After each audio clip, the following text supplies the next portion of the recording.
Breaking news, Reince Priebus just releasing this statement. It has been one of the greatest honors of my life to serve this president and our country. I want to thank the president for giving me this very special opportunity. I will continue to serve as a strong supporter of the president's agenda and policies. I can't think of a better person than General John Kelly to succeed me, and I wish him God's blessing and a great success. Well, this White House shakeup coming a day after White House Communications Director Anthony Scaramucci's shocking tirade on his fellow Trump team members, Priebus and Chief Strategist Steve Bannon. And it was at least one White House official that said that they were worried for their safety and wondering who could be next. Now, here to discuss is Jillian Melchior, a writer for the Wall Street Journal editorial page, and Lawrence Jones of Blaze TV. He's also a radio host. Jillian, I want to start with you. Just right off the bat, your thoughts. Yeah, I think this was really shocking. Priebus was already in trouble. He was already on the way out. And I think it shows a lack of class to kick a man when he's down. I also think it shows a real lack of professionalism. During the campaign, I think there was a tolerance for Trump's rhetoric on the promise that he'd bring in the best people, that he'd get things done. What we're seeing now is that if you work for him, you can't expect loyalty. And I think that makes this lack of professionalism all the more shocking. Well, if you listen to what Anthony Scaramucci has been saying, what's been out in the press, it sounds like he thought that Reince Priebus was the source of the leaks. Lawrence, what do you think? Well, I'm not going to speak to the leaks, but, our colleague Pete Hetzik said on the Specialist a few minutes ago that it's interesting that this happened last night and there was no leaks about it to the press.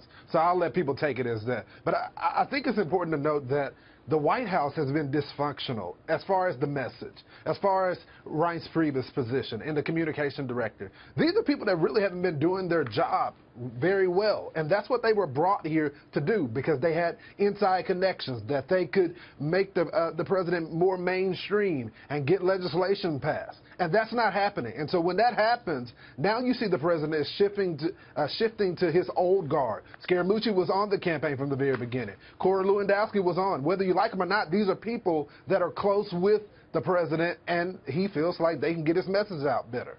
Well, if you haven't seen the front cover of the New York Post today, we want to show it for you. It basically was Survivor Island. Hopefully we're able to pull it up so that you can see it. You see President Trump there, you see Reince Priebus, you see Kellyanne Conway, you see Steve Bannon, and Anthony Scaramucci, and you had to wonder this morning whose face would be X'd off of that front cover, and now we know that would be Reince Priebus. So, Jillian, I want to go to you on this one. How much of an effect do you think Anthony Scaramucci had on Reince Priebus' resignation? I don't think that he had a huge effect on that. I think we've been seeing the signs of this for quite some time, but the fact that this would happen after that rant, I think that sends the message to the rest of the Trump administration that it's okay to talk about your colleagues like this to the press. That's a really destructive, toxic message. Look, I don't think that Priebus deserved this. He was very, very competent at the RNC. They were going in with a $24 million debt when he took over. He fixed that. He was instrumental in trying to get the Republican Party to rally behind Trump after the bruising primaries. And I just think he deserved better than this. I think it's not fair to him. Go ahead, Lawrence. I'm so sorry, but the notion that Reince Priebus is responsible for the Republican victories is absurd. I didn't say that. Just a second. I didn't say that. These were the Tea Party wave that got Republicans in. Priebus has always been a part of the establishment. As it relates to Donald Trump, it was Donald Trump's message that got him elected. It wasn't like he was in line with the Republican Party. Priebus is part of the problem, and I think I was more concerned with the president when he brought him in and thought that that was going to be a smooth thing, his message that is anti the Republican Party's traditional establishment message, and then he wants that same guy to be the lead in getting his policy passed in Congress. And so I think the president has some blame right now because he wasn't loyal to some of the people that got him into office, and now he brought a guy that was an establishment. And there's a lot more people in the White House that you're going to see trickle out because they don't see the message the same way the president does. Now, we can debate that issue. This is the new establishment that we're creating, though, and I think what the lesson here, what the takeaway is that if you get behind Trump early, if you support his policies, you can't expect his loyalty. And I think that's going to make it really difficult to have these experts that we want in making good policies. You know, there have been some real struggles passing Trump's agenda. I think Obamacare being the case in point failure.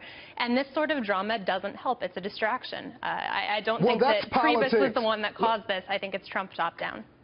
Well, that's politics. Guys, and unfortunately, we have to go here, but good insight from both of you. And one thing that I think we will see is that with General Kelly moving in as Chief of Staff, there's definitely going to be a change in how things are handled there in the White House. Yeah. We will see how it all goes down. Thank you, Jillian and Lawrence, for joining us this evening.